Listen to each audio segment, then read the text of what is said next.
இடம்பொருள் நேயர்களுக்கு வணக்கம். ஸோ இன்றைக்கி பார்த்தீங்க அப்படின்னா இப்போ சிறகடிக்க ஆசை அப்படிங்கிற சீரியலில் நம்மளும் ரோஹிணி மாட்டிடுவாங்க. கண்டிப்பாக ரோஹிணியை பற்றி ஒவ்வொரு உண்மையாக உடைய போகுது. இதுக்கப்புறம் நமக்கு ஒரே சந்தோஷம் தான், டெய்லி வாரம் கண்டென்ட் இருக்க போகுது அப்படின்னு நினச்சா அந்த மாதிரிலாம் நினைக்காதீங்க. ரோஹிணி இந்த கதையுடைய ஒரு மெயின் வில்லி. ரோஹிணியை அவ்வளோ சீக்கிரம் மாட்ட விட்டு அதுக்கப்புறம் கதையில் சுவாரஸ்யமே இருக்காது. அதுக்கு முன்னாடி சின்ன மிச்ச பிரச்சனைகள்லாம் இருக்குல்ல, அதெல்லாம் முடிக்கிறோம் அப்படின்ட்டு இந்த சத்யா பையன் திருண்ண மேட்டரை கொண்டு வந்துட்டாங்க. சத்யா பையன் திருண்ண மேட்டரை வெறுமனே தெரிய மீனா வீட்டை விட்டு துரத்தி விட்டுருவாங்க அப்படின்னு நம்ம நினச்சிட்டு இருக்கும்பொழுது அதுக்கு மேலே ஒரு ட்விஸ்ட்டாக அது தெரிய வர விதத்தையும் என்ன பண்ணிட்டாங்கன்னா சிட்டியும் சத்யாவும் சேர்ந்து செல்வத்தை அடித்து அதனால் இவர் திருப்பி அடிக்க அந்த சமயத்தை ஏற்கனவே முத்துக்கு விஷயம் தெரிஞ்சதுனால ரெண்டு கோபத்தையும் சேர்த்து அவர் கையை முறிக்கிற வரைக்கும் காட்சிகளை காமிச்சிட்டாங்க. இப்போ அவருக்கு 6 மாதத்துக்கு சரியாகிறதுக்கு 6 மாதம் ஆகும்.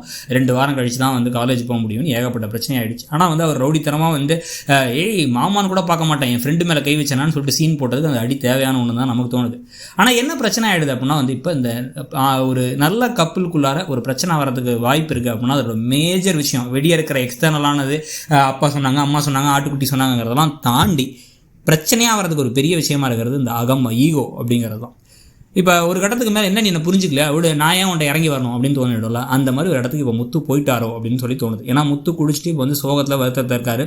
சத்யா என்னை நான் கையை முறிச்சதே மாமா தான் அதை பண்ணார், குடிபோதையில் இருந்தார், ஏன் இப்படி பண்ணாருன்னு தெரில, அவர் நான் சும்மா தான் இருந்தேன் அப்படின்ட்டு அவர் பக்கம் இருந்த எல்லா தவறுகளையும் செல்வம் விஷயத்தையும் மறைச்சு செட்டி விவகாரத்தையும் மறைச்சு பணம் திருநதையும் மறைச்சு சொல்லிடுறாரு. எந்த தைரியத்தில் அவர் சொன்னாருன்னு தெரில. மாமா சொல்ல மாட்டான்னு நினச்சாரா இல்லை என்ன தைரியத்தில் இப்போதைக்கு தப்பிச்சா போதும்னு நினச்சாராங்கிறது தெரியல. ஆனால் கரெக்டாக அது ஒர்க் அவுட் ஆகிடுச்சு. மீனா நேராக ஷெட்டுக்கே போதையில் இருக்கவரை பார்த்து என்ன பகல்லே குடிக்கிறீங்களா, இப்போ இந்த மாதிரி குடி போதையில் தான் என் பையனை என் தம்பி அடிச்சிங்களா, என் தம்பி பாவம் காலேஜ் படிக்கிற பையன், அவன் நல்லா படிக்கிற பையன், இப்போ தான் வாழ்க்கையில் கொஞ்சம் முன்னேறிட்டு இருந்தான், அவனை அப்படி பண்ணிட்டீங்களே அப்படின்னு கேட்கும்பொழுது ஆமாம் நான் ஃபுல் போதையில் இருந்தேன் அதனால தான் பண்ணேன் அப்படின்னா படிக்கிற பையனை போய் அடிச்சிங்க அப்படின்னா படிக்காத பையனா படிக்கலாமா அப்படின்னு சொல்லிட்டு திமிரா பேச ஆரம்பிக்கிறார். இந்த திமிர் எங்கேருந்து வருதுன்னா நான் இதை இப்போ ஏன் பண்ணியிருப்பேன் நீ புரிஞ்சிக்கல அப்படின்னு இவராக மனசை நினச்சிக்கிறதுனாலையும் அவங்களுக்கு உங்கள் மேலே நான் எவ்வளோ மதிப்பும் மரியாதையும் பாசமும் காதலும் வச்சுருக்கேன் நீங்கள் இப்படி பண்ணிட்டீங்களேங்கிற கோவமும் வாயை திறந்து 2 நிமிஷம் பேசினா சரியாகிற விஷயத்தை பெருசாக்க போகிறாங்க. 2 பேருக்கு இடையில ஒரு பெரிய விரிசலே வரப்போகுது. ஸோ இந்த விவகாரம் இன்னும் வெடித்து பிரச்சனையாகும் பொழுது மீனாவே சரி நான் வீட்டை விட்டு கிளம்புறேன் அப்படின்னு சொல்கிறதுக்கான வாய்ப்புகள் இருக்குது. ஏற்கனவே உங்களுக்கு ரூமும் கிடையாது, இவ்வளோ தூரம் ஆகிடுச்சு, உங்களுக்கு என் மேலே பாஸ் இல்லைன்னு தெரிஞ்சிருச்சு, என் தம்பி அடிச்சிருக்கீங்க, உங்களோட இன்னொரு முகம் தெரியும் அம்மா ரொம்ப நாளாக சொன்னாங்க, இப்போ தெரிஞ்சிச்சு அவங்க இன்னொரு முகம்னு சொன்னால் இவருக்கு இன்னும் அது காயமாயிடும். ஏற்கனவே அந்த பையன் காயப்படுத்தி தான் வேறு சத்யா வேறு நீ எதுக்கு உதவாதவன் தண்டச்சோறு வெறும் 50க்கும் 100க்கும் டிரைவர் வேலை பார்க்குற நீ எல்லாம் எனக்கு அட்வைஸ் பண்ணுறியா போயா அப்படின்னு சொன்னதே ஒரு காயமாக இருந்துச்சு. இதில் இவங்களும் சேர்ந்து உங்கள் அம்மா சொன்னது கரெக்டாக சொன்னால் அவங்க அம்மாங்கிறதே ஒரு ட்ரிகரிங்கான விஷயம். அந்த அம்மாங்கிற வார்த்தை கேட்டாலே ரொம்ப வருத்தமாவார், அப்செட் ஆவார், அம்மா பாசம் கிடைக்காதனால. மீனாவை தான் உங்களுடைய பாட்டிக்கும் அப்பாவுக்கும் பிறகு ரொம்ப நம்பி காதலோடு இருக்கவர்.